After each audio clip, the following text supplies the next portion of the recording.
ultimate daddy's little darling. Napaka-sexy niya, ang payat-payat. I'm so jealous. Regine Velasquez.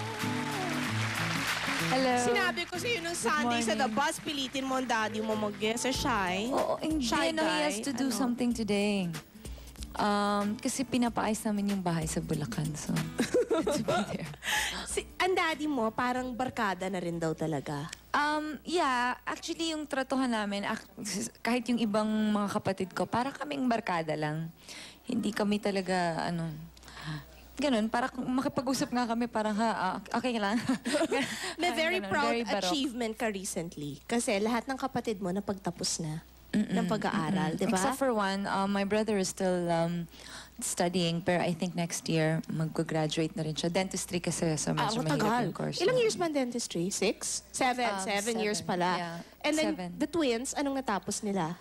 HRM. Both?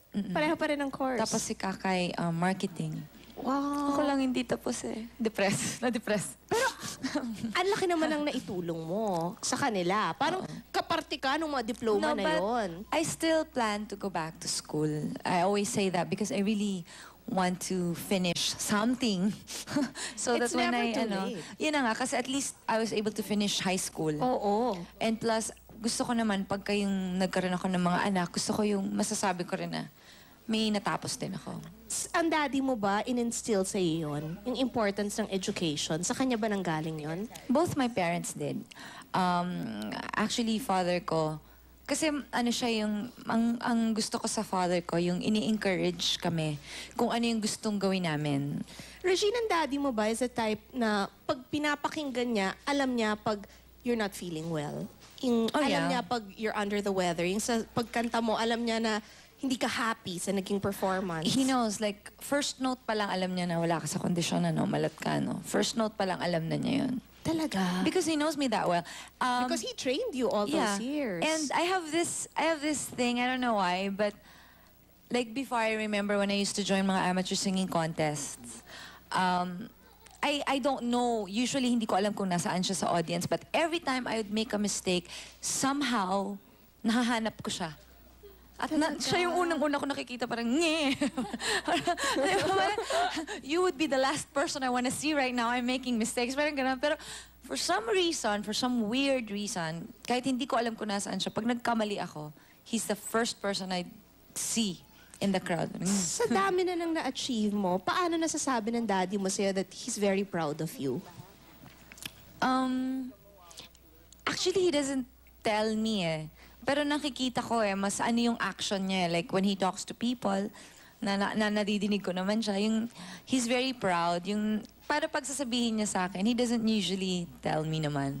Pero pag may nakakausap siyang ibang tao, I see how proud he is. Anong nararamdaman mo? What I've done. Yun, na pag na-overhear mo, na binibida ka ng daddy mo?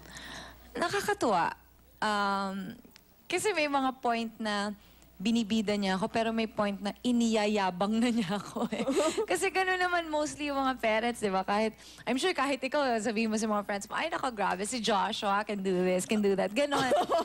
I'm sure, kasi even my sisters, they're like that. Na parang, ay nako, my son, like, gano'n. Siya gano'n din, mga times 100 lang.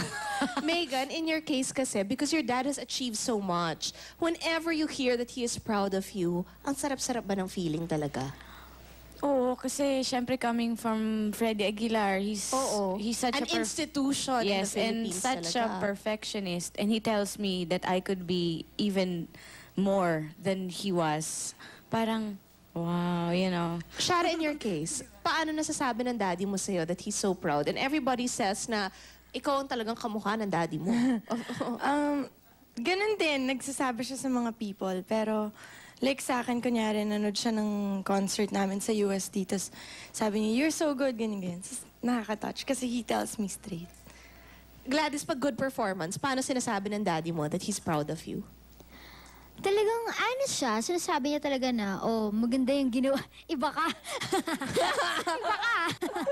Hindi, honest siya. Sinasabi niya talaga sa akin na, diretso sa akin na, maganda yung ginawa mo. Okay na parood niya ako sa isang guesting na maganda yung sagot ko. Okay yung sagot mo, ganyan-ganyan. Hindi yung tinatago niya tapos sa iba ko malalaman. Hindi, sinasabi niya talaga sa akin. Ngayon, pag mali rin yung ginawa ko, sinasabi niya rin sa akin. Sir Rufa, when you won, Best Supporting Actress. Ano sabi ng daddy mo? Blow up. Hindi. Magaling. You deserve it naman talaga. Tsaka, yun nga, pagka may umpisa na yan, parang ganon. Pag may nawala, may mas maraming magandang kapalit. Kita mo na, parang ganon ang dating nung sinabi niya. O, di yan sarap. Sarap talaga. Well, this is a song dedicated to all the dads out there dahil itong nararamdaman ng mga daddy's little darlings. Please welcome Regine to sing One Love.